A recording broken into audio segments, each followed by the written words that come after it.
Hello అండి, welcome to my channel. ఈ వీడియోలో జంతికలని ఎలా తయారు చేయాలో చేసి చూపిస్తున్నాను. ఎప్పుడు చేసుకునే జంతికలే అనుకోకండి, ఇందులో మీకు ఒక టిప్ కూడా చెప్తున్నాను. ఈజీగా మనం జంతికలను ఎలా వత్తుకోవాలో చూపిస్తున్నాను. అలానే ఇవి చాలా క్రంచీగా కూడా ఉంటాయండి.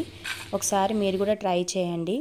ఇందుకోసం ఒక గిన్నెలోకి 1 కప్పు శనగపిండిని అలానే 1 కప్పు బియ్యం పిండిని తీసుకున్నాను. సుమారుగా ఇవి పావు కేజీ ఉంటాయండి, మొత్తం హాఫ్ కేజీ. ఇందులోకి కాస్త వాముని యాడ్ చేసుకున్నాను. వామ్తో పాటుగా లైట్గా అంటే కొంచెం పసుపుని, అలానే 1 స్పూను కారం, అలానే 1 స్పూను సాల్ట్ వేసుకున్నా అండి. మీకు ఇంకా కారంగా కావాలి అనుకుంటే ఇంకొంచెం కారం వేసుకోవచ్చు. అవన్నిటిని బాగా మిక్స్ చేసుకోవాలి. ఈ మిశ్రమంలోకి చల్లటి నీళ్ళని కాకుండా వేడి చేసిన నీళ్ళని వాడడం వల్ల ఈ జంతికలు చాలా క్రిస్పీగా వస్తాయి. కాబట్టి వేడి నీళ్ళని వాడండి. వేడి నీళ్ళు కాబట్టి స్పూన్ తోటి కలుపుకున్న తర్వాత కాస్త చల్లబడిన తర్వాత చేతితోటి కలుపుకోవచ్చు. కొంచెం కొంచెం వాటర్ని యాడ్ చేసుకుంటూ పిండిని ఇలా చూపించిన విధంగా కలుపుకోవాలండి. మరీ లూజ్గా కాకుండా మరీ గట్టిగా కాకుండా ఈ కన్సిస్టెన్సీలో ఉండాలి. అప్పుడే మనకి కరకరలాడుతూ ఉంటాయి జంతికలు. ఇవి పక్కన పెట్టుకొని ఒక కడాయిలోకి ఆయిల్ తీసుకొని హీట్ చేసుకోవాలి. పిండిని జంతికల గొట్టంలోకి తీసుకొని దాన్ని ఇలా 1 గంట పైన బ్యాక్ సైడ్ ఇలా వత్తుకోవాలండి.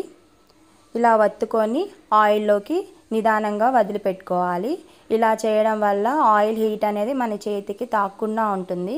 నేను మీకు చెప్తా అన్న టిప్ ఇదే అండి. డైరెక్ట్గా ఆయిల్లో కాకుండా ఇలా వత్తుకుంటే మనకి ఈజీగా పని అయిపోతుంది.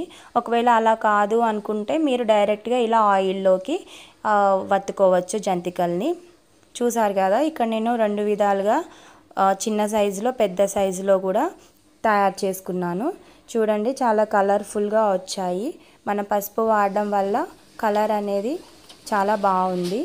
తర్వాత వీటిని మీరు మీ సర్వింగ్ ప్లేట్లోకి సర్వ్ చేసుకోవచ్చు. ఇలా చేస్తే ఖచ్చితంగా క్రిస్పీగా వస్తాయండి. ఇవి చాలా రోజుల వరకు నిల్వ చేసుకోవచ్చు. పిల్లలకి స్నాక్స్ కోసం అనేసి ఇవి మనకి బాగా యూజ్ అవుతాయి.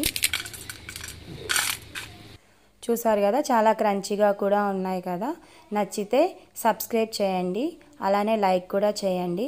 నేను తీసుకున్న క్వాంటిటీకి నాకు ఈ చిన్న బకెట్ నిండా వచ్చాయండి. కాబట్టి మనకి మనీ కూడా సేవ్ అవుతాయి. Thank you.